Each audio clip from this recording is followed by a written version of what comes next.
নমস্কার, welcome to my channel. সোমাস অ্যারোমাবিন্ডের পক্ষ থেকে আমি সোমা বলছি। এখন পাকা আমের সিজন, তাই দারুণ স্বাদের আম দিয়ে বানিয়ে নেব পাকা আমের ভাপা দই। বানানো তো ভীষণই সহজ, আর এর স্বাদ হবে অপূর্ব। গরমে যারা দই খেতে পছন্দ করেন আর পাকা আম খেতে পছন্দ করেন, তারা অবশ্যই এই ম্যাঙ্গো দই ভাপাটা একবার ট্রাই করবেন। তাহলে আসুন রেসিপিটা শুরু করা যাক। পাকা আমের ভাপা দই বানানোর জন্য এখানে নিয়েছি 500 গ্রাম দোকানের কেনা টক দই।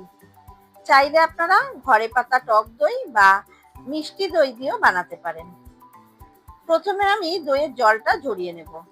তার জন্য এখানে নিয়েছি একটা বোলের ওপরে একটা স্ট্রেনার বসিয়ে সমস্ত টক দইটা স্ট্রেনারের মধ্যে ঢেলে দিলাম।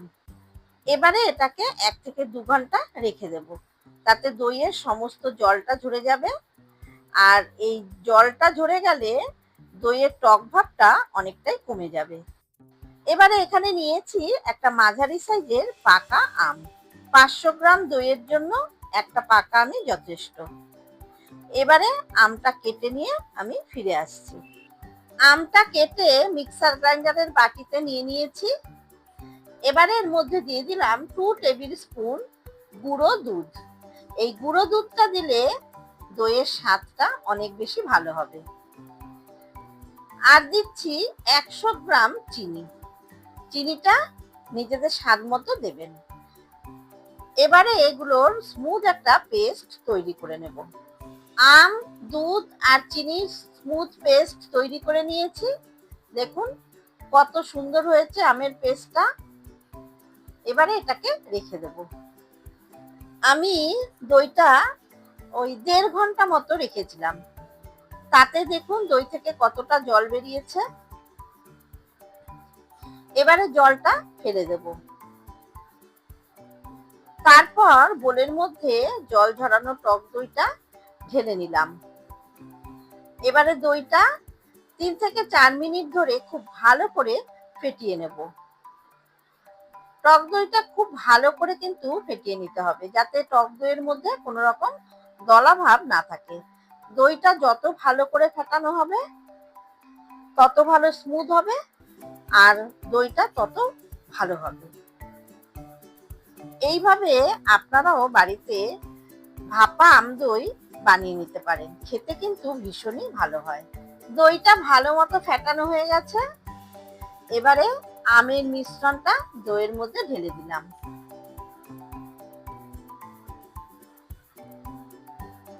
আর দিলাম সামান্য একটু লবণ, মানে 1 পিঞ্চ মতন একটু লবণ, আর সামান্য একটু এলাচের গুঁড়ো। এবারে ভালো করে মিশিয়ে নিতে হবে। আমি 500 গ্রাম দইয়ের জন্য একটা মিডিয়াম সাইজের আম দিয়েছি। আপনারা যদি 1 কিলো দই বানাতে চান তাহলে 2টো মিডিয়াম সাইজের পাকা আম লাগবে। আর এর মধ্যে আমি কোনো রকম ম্যাঙ্গো এসেন্স ব্যবহার করছি না, কারণ এখন বাজারে ফ্রেশ আম পাওয়া যাচ্ছে, তার একটা মিষ্টি গন্ধ, কাজেই এর মধ্যে কোনো রকম ম্যাঙ্গো এসেন্স দেওয়ার দরকার নেই। খুব ভালো করে মেশানো হয়ে গেছে। এদিকে আমি একটা কেক টিনের মধ্যে বাটার পেপার বসিয়ে একটু তেল ব্রাশ করে নিয়েছি। এতে দইটা ডিমোল্ড করতে সুবিধা হবে।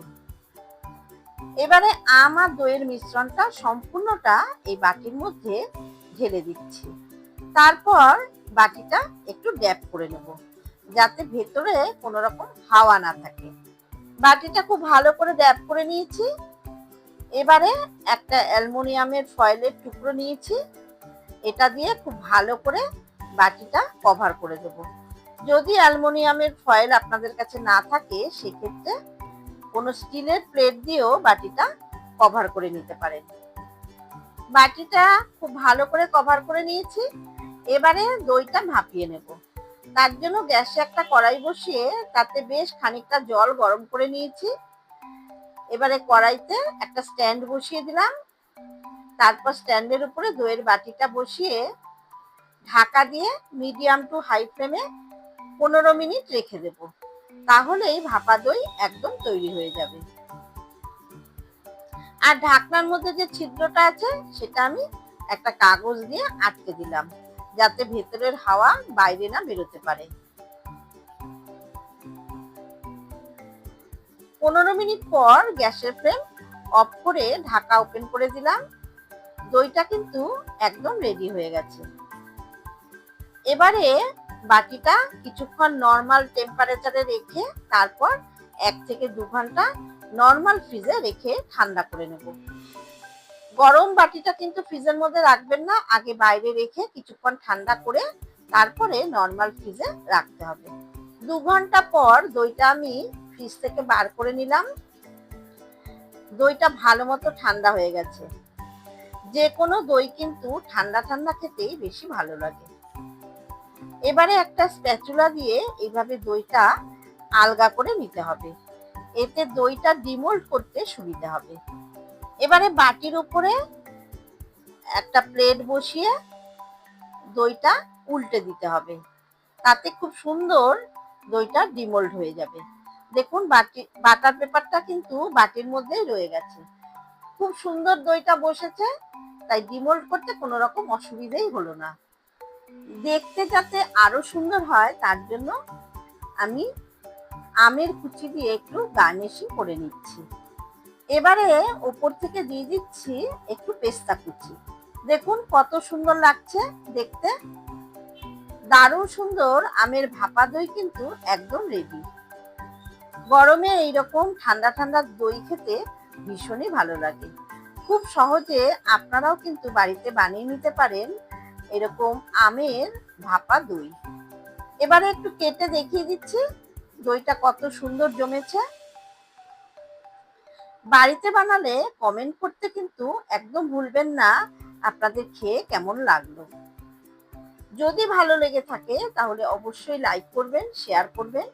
আর যারা আমার চ্যানেলে নতুন বন্ধু তাদের কাছে অনুরোধ রাখবো, প্লিজ চ্যানেলটাকে সাবস্ক্রাইব করে পাশে থাকা বেল আইকনটাতে ক্লিক করবেন, যাতে আমার সমস্ত নতুন ভিডিওর আপডেট সব থেকে আগে আপনাদের কাছে পৌঁছে যায়।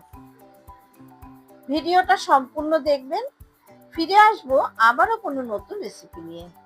ধন্যবাদ।